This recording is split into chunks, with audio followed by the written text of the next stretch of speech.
We have seen quite a bit of coaching changes in college basketball throughout the week, and now we have another one. Porter Moser has taken the Oklahoma job, and yesterday it was announced that Chris Beard has taken the Texas job. So I'm going to come back to Porter Moser here. I want to talk about Chris Beard first.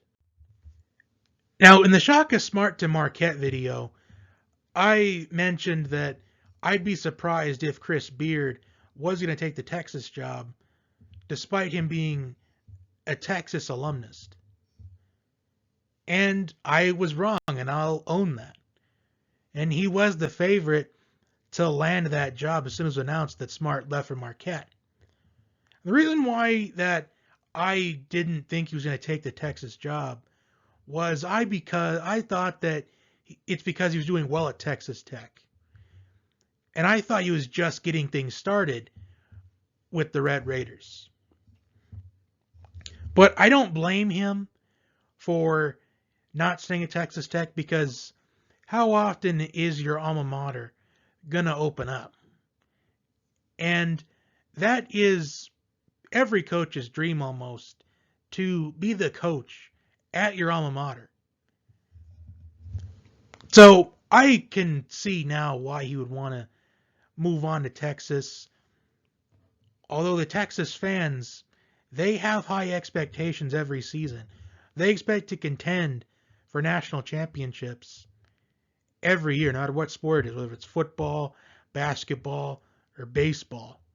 No matter what the sport is, they expect to be contenders every single season. And I think that Chris Beard, I think he can bring that culture that he's started to develop at Texas Tech and bring it over to Texas. So now I'm going to talk about Porter Moser now. And Porter Moser, I find this completely surprising, because I felt like Porter Moser was a loyal to the soil type of guy. I thought he really was going to be, because I believe he had signed an extension. I believe it was not too long ago. And I thought he was at least going to be the coach there. That's what the extension was. So I think it was at least 2028.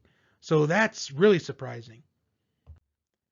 I'm not exactly sure what the contract at Oklahoma is, so it's possible that money played a factor into that, because that's usually what happens. We see a lot of these successful coaches at smaller schools, they want to move up to the big time. And sometimes it doesn't always work out. I mean, we saw a little bit of it, that it didn't potentially work out with Shaka Smart, and that's why he made the abrupt jump to Marquette. And honestly, I fear that the same fate is going to be with Porter Moser. I don't see this working out. And I get that Loyola has made a couple tournament runs in the past, but you just got to think about the first run and how completely lucky it was. Go back to the first round in 2018 against Miami. They went off a buzzer beater. That shot doesn't go in. They lose the game. They lose in the first round. We don't see them make that Final Four run.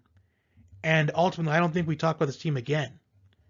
And I get they made the Sweet 16 a couple tournaments later, but I don't think that anybody would get behind this team if we didn't see them make that Final Four run. There's a reason why we don't see Cinderella teams go all the way in the tournament, because eventually their luck runs out. And that's what happened to Loyola against Michigan back in 2018, and that's ultimately what happened against Oregon State in the Sweet 16 round this season. So, if you want my honest opinion, I think Porter Moser is an overrated coach for an overrated team. And I think the same thing's going to happen to him that we've seen happen to coaches like Shaka Smart. Probably will make the tournament a couple of times, but they probably won't win. They probably won't make deep runs. Although at the same time, maybe this can help out recruiting. Who honestly knows? You could honestly come back to this video in a few years and clown me for it if we see Oklahoma make deep runs in the tournament in the near future. But at this point, I just don't see this working out. But that's all I'm going to say. Tell me your thoughts down below, and I will talk to you next time.